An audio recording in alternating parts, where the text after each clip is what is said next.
Joe Biden seems to have set himself the task of destroying constitutional democracy in the name of saving it. Now, like the devil, Biden went down to Georgia, and kind of for the same reason. He went down there to sow the seeds of lasting corruption.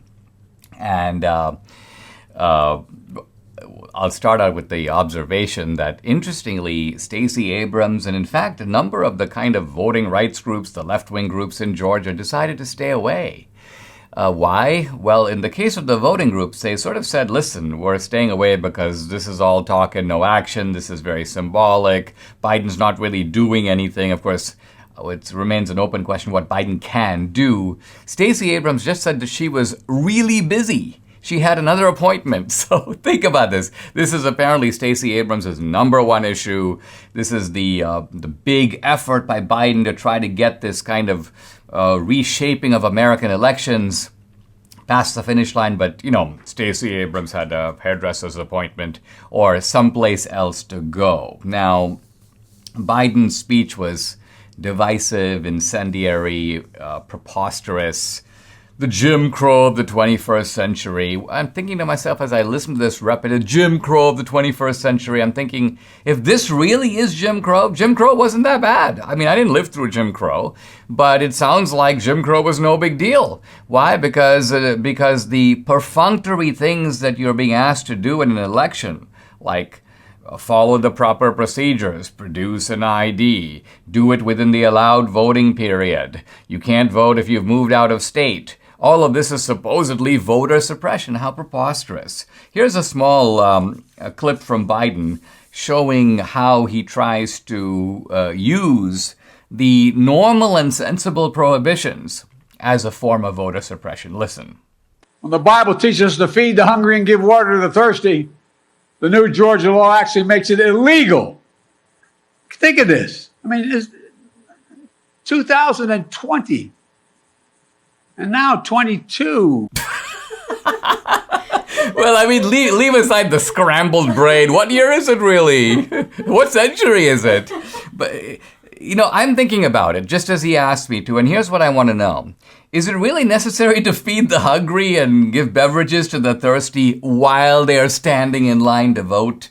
I mean, do you think the Democratic operatives, the left-wing organizations that do this, are motivated by Christian charity? Think about it this way. You want to know why activists shouldn't be allowed to hand out food and beverages to voters in line? For the same reason that they aren't allowed to hand out $20 bills to voters in line.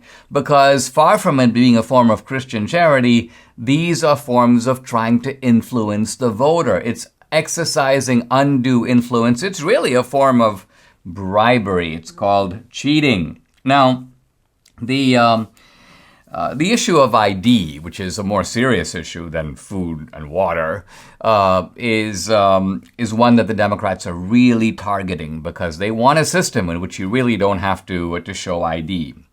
And yet, interestingly, in Democrat-run cities these days, you have to show voter ID all the time. In New York City and in Washington, D.C., you have to bring your vaccine card and your a valid photo ID to confirm that it's you who has been vaccinated. And Democrats not only have no objection, they're pushing this. They don't seem to say, well, wait a minute, this is going to prevent blacks from eating in restaurants.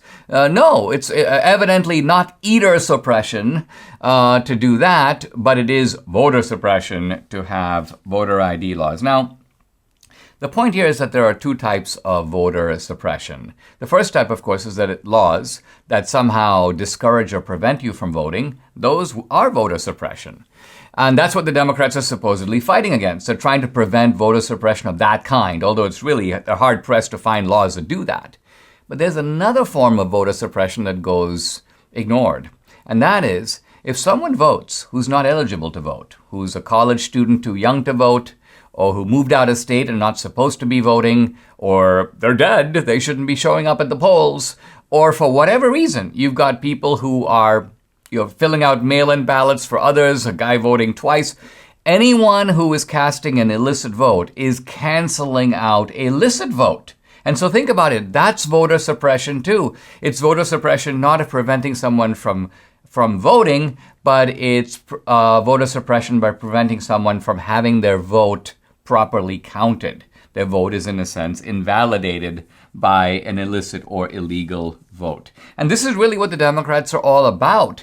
Their new law that they're pushing would block all kinds of efforts to clean up the voting rolls. It would block efforts to have voter ID. It would expand mail-in ballots. It would restrict efforts to do signature checking and signature matching. It would legalize voter harvesting. So this is an effort, I would say, at voter suppression.